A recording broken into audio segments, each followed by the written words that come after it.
सच्चे महाराज जी होते हैं, साधक होते हैं, जिनके जीवन में सच में श्री प्रिया प्रीतम की भक्ति है, वो तो कभी भी भैया तुम्हें संसार का मार्ग नहीं बताएंगे। वो तो भैया भागवत जी से एक प्रसाद लेंगे और तुम्हें दे देंगे और कह देंगे ठाकुर जी मंगल करें। जो सच्चे साधु हैं, जो सच्चे हैं, ध्यान से सुनिएगा हमारी बात, जब आप सच्चों के चरणों में जाओगे तो भगवान का ही फल लेंगे और क्या कह देंगे, भगवान मंगल करें। भगवान का ही प्रसाद लिया और भगवान से ही तुम्हारी आस्था को जोड़ दिया।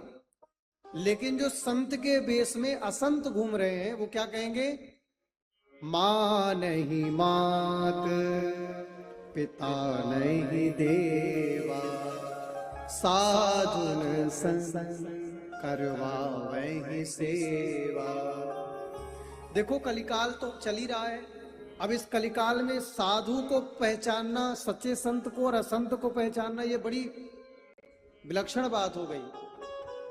अब इसका परिचय तो कपिलोपाख्यान में बड़ा विस्तार से आया है, जब कपिल भगवान ने अपनी माता देवहूति को उपदेश किया है, तितिक्षवा कारुणिका सुहृदा सर्वदेही नाम।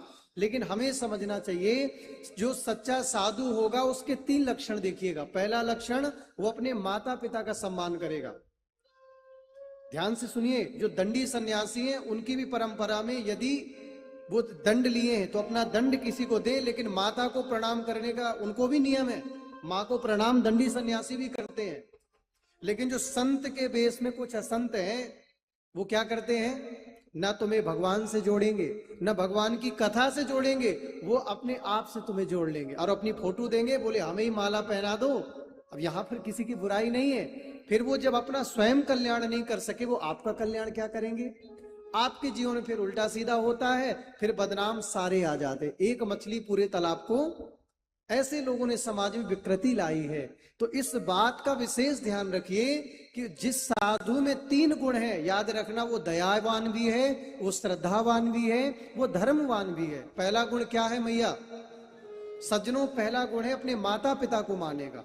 दूसरा गुण है वो जिस इष्ट का आराधक है, जो उसके परंपरा के इष्ट हैं, शिव संप्रदाय का है, हरदासी परंपरा से है, वैष्णव परंपरा से है, जिस भी परंपरा से अपने इष्ट आराध्य को मानेंगे। और तीसरा, संत महापुरुषों का भी वो सम्मान करेंगे। अगर ये 3 का सम्मान किसी भी साधु के जीवन में है तो आपको उनके चरणों में बैठना चाहिए। वो आपको व्यथा से नहीं जोड़ेगा, वो भगवान की कथा से ही जोड़ेगा।